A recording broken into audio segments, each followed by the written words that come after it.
कि ये एक नीति, अब हम तो मोदी जी से एक ही गुजारिश करेंगे, साहब आपकी तमाम नीतियां जो हैं अपने कुछ कुछ भतीजों को उसमें डाल दो, कम से कम देश को वो नीतियां मिल जाएंगी कि हां हो गया। वो अलग बात है कि लाभ नहीं मिलेगा देश को, पेट्रोल आज भी उतने ही रुपए में जाएगा जितने में जा रहा है। हमें कहा गया साहब रूस से कच्चा सस्ता तेल आ रहा है।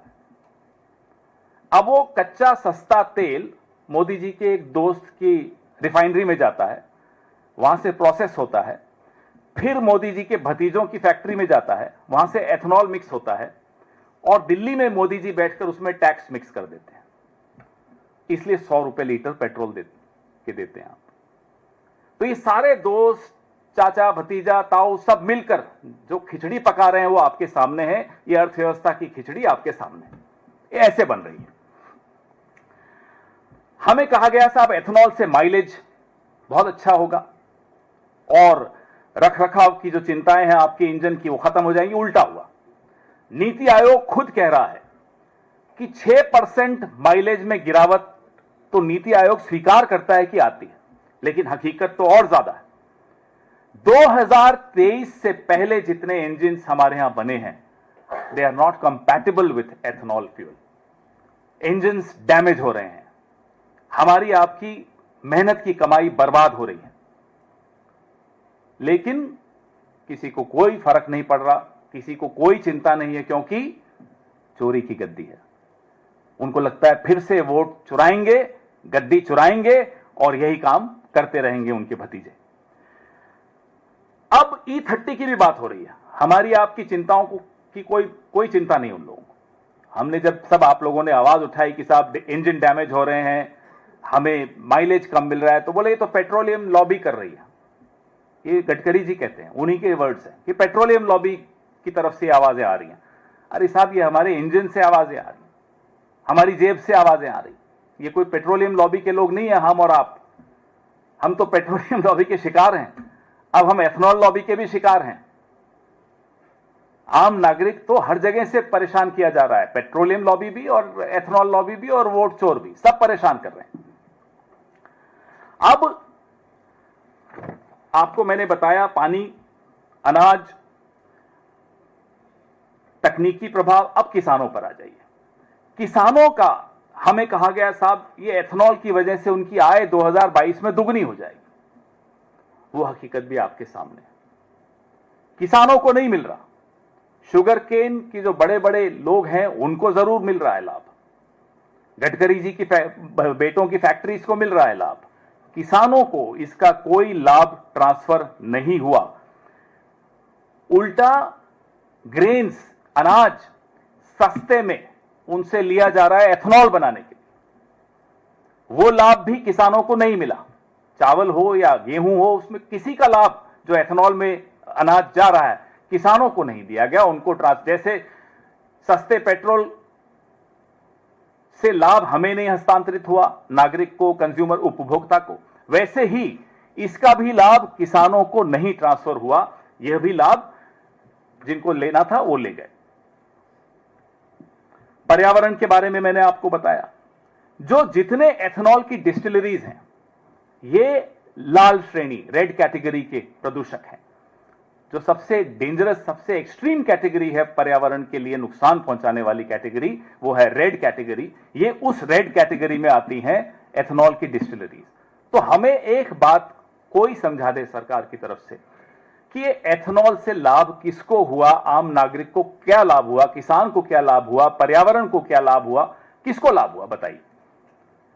ये सवाल रोज बढ़ रहे हैं, सवाल आज भी खड़े हैं, जवाब नहीं मिल रहा।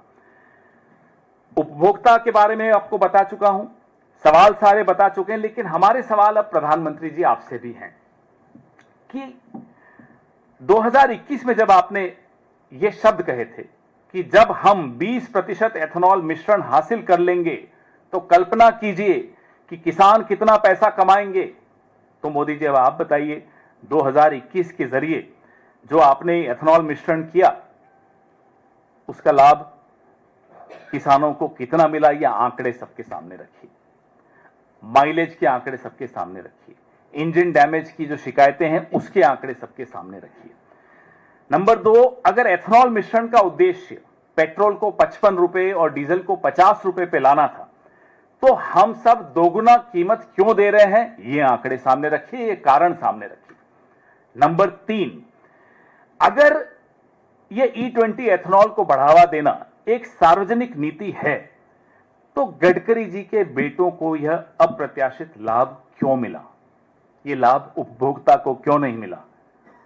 सिर्फ आपके भतीजों को क्यों मिल रहा है? ये भी आपको जवाब देना चाहिए। Zero tolerance for corruption, Modi ji के शब्द हैं, जीरो टॉलरेंस फॉर करप्शन। एक नया कानून लाने की कोशिश की, 130वां संशोधन, 130th amendment to the constitution of India. हम ये जानना चाहते हैं कि जब ये 130वां संशोधन पारित हो जाएगा, क्या उससे पहले आप अपने ये तमाम भतीजों की फौज पर कोई जांच बैठाएंगे? आपके जो भाई हैं कैबिनेट में सारे, मैंने नाम गिनाया आपको, अमित शाह, गडकरी जी, सिंधिया जी, और कैबिनेट के भी ऊपर जो बैठे हैं डोभाल जी, कोई एथेनॉल से कमा रहा है, कोई क्रिकेट से कमा रहा है, कोई पाकिस्तान से कमा रहा है, कोई पता नहीं क्या क्या बेचकर कमा रहा है। इन सब पर जांच होगी क्या? 130वें संशोधन से पहले होगी क्या जांच? और 130वें संशोधन का प्रभाव इन लोगों पर पड़ेगा या नहीं पड़ेगा?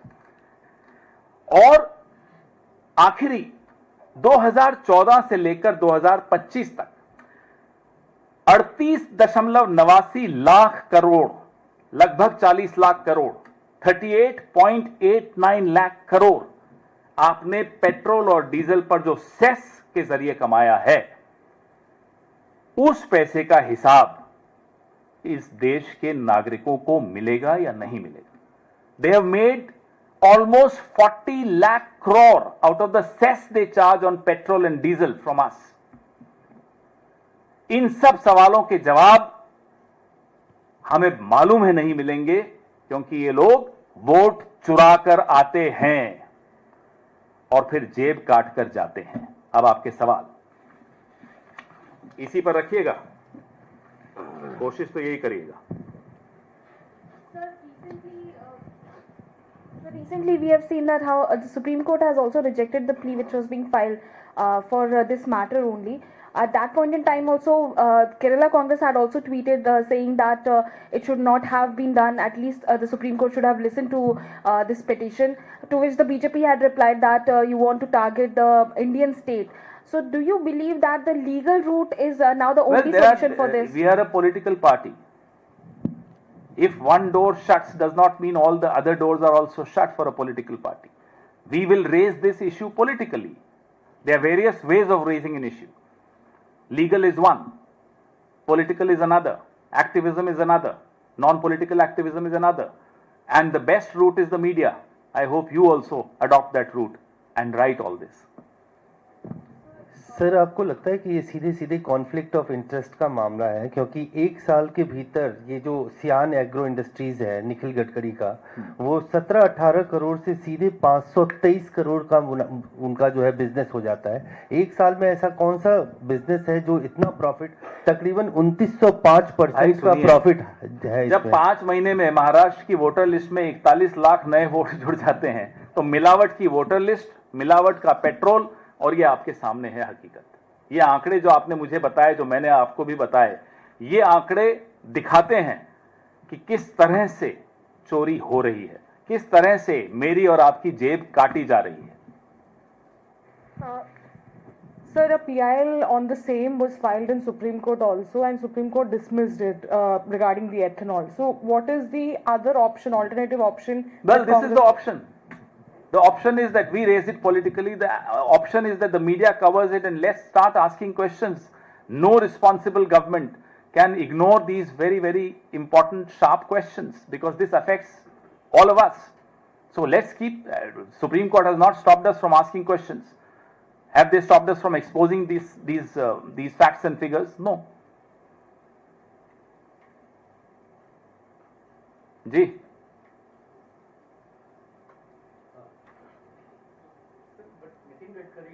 Mike. Well, he accuses all those who are questioning the ethanol issue as people who have been propped up by the petroleum lobby.